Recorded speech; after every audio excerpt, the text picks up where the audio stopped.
tababarkan maanta lagu qabtay magaalada Baydhabo ee xarunta gobolka Bay ayaa waxa soo qaban qaabisay wasaaradda haweenka iyo xuquuqul insaanka dawlad goboleedka Koonfur Galbeed waxaana loo qabtay qaar ka mid ah saraakiisha ciidanka qaybahooda kala duwan iyo culimada deegaanka waxaana ku baranayeen sidii loogu feejignaan lahaa askareenta caruurta aan qaangaarka ahayn ayadoona ay ka soo qayb galeen wasiirka wasaaradda haweenka dawlad goboleedka Koonfur Galbeed wasiir ku-xigeenka la taliyaha madaxweynaha dawlad goboleedka Koonfur Galbeed Marwa Aamino Mursal agaasimaha guud ee wasaaradda haweenka iyo xubno kale ugu horeyn waxa madasha tababarka ka hadlay agaasimaha guud ee wasaaradda haweenka asigoona ka jeediyay hadallo ku aadan ahmiyadda tababarka uu leeyahay ujeedku maanta intuu imaan waxay tahay kaliya ma aha inaan seminar aan qabano isku imaan maahan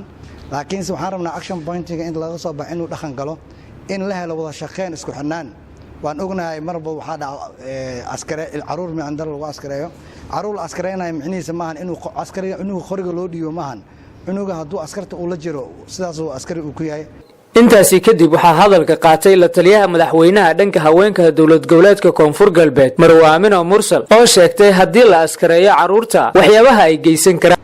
laakiin waa diiday cunug mataqaan qoriga in laga dhigo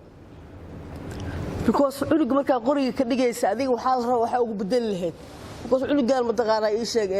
isbaaru hooyadiis ku koriya isbaaru naagtiis ku qaba isbaaru wax walba uu xaysanay marka waa ka dil gaalada dhan waa ay yaabeen waxa la sheegay adiga mataqaan waxa u fadhnaa anaga cunugka duul 18 sano jirin inaan loo dhiib karin qori waxa ku dhawaay qoriga ma oo qorigaas sadan u eebo waxa ugu bedel waxbarasho ma u haya ugu dambeyn waxa tababarka furay wasiirka wasaaradda haweenka dawlad goboleedka Koonfur Galbeed Fahiimo Cismaan Cumar waxaan u maleynayaa badankeena hadda hooyo aabbo waa wada tihiin intaan ku wada fadhino qof walba uu dareemay xanuunka marka cunuga xuquuqdiisa aad bay muhiim u tahay sida walaashay Aamin ka dhawaysay yaani cunug qori haysta oo ku soo koray kama dhigi kara anaan wax u sameeynin marka waxaan rabnaa ka wasaarad ahaan idinkana ciidan ahaan inaan la shaqeysaan ilmaha yar xuquuqdooda inaan aad u ilaalino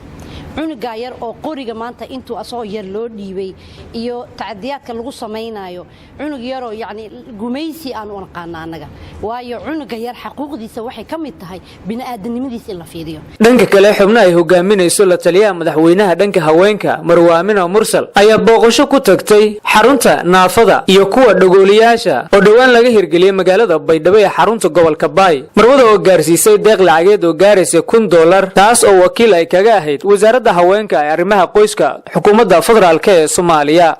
walaa yargeek oo ku dhigataan si wadno laakiin walba si walaasta meeba ku koyana wasaaradda haweenka ee federaalka wasiiradda haweenka ee federaalka ayaa mataqaanaa idin soo dhiibtay marka insha Allah qoraas kalena u tagayna idin kale waa idin la tagayna marka hadii Ilaahay idin mataqaanaa wasiiradda idin imaaday oo runtii ka dhaxaysa dadka danteerta ah ama dadka codkooda meel fog aan gaari karin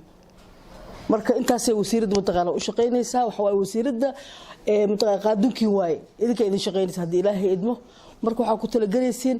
in maanta fariintiina mataqaanaa madaxweynaha inuu idin ka warqabo mar haday wasiiradda imaadeen madaxweynaha waa idin ka warqaba marwada la taliyaha madaxweynaha ayaa muddooyinkii ugu dambeeyay deegaanada Koonfur Galbeed waxa ay ka wada dadaalo lagu kaabayo dadka lixaadkooda dhiman iyo kuwa duruufaha ay dahshatay Maxamed Iqsheer Jito RTN TV Baydhabo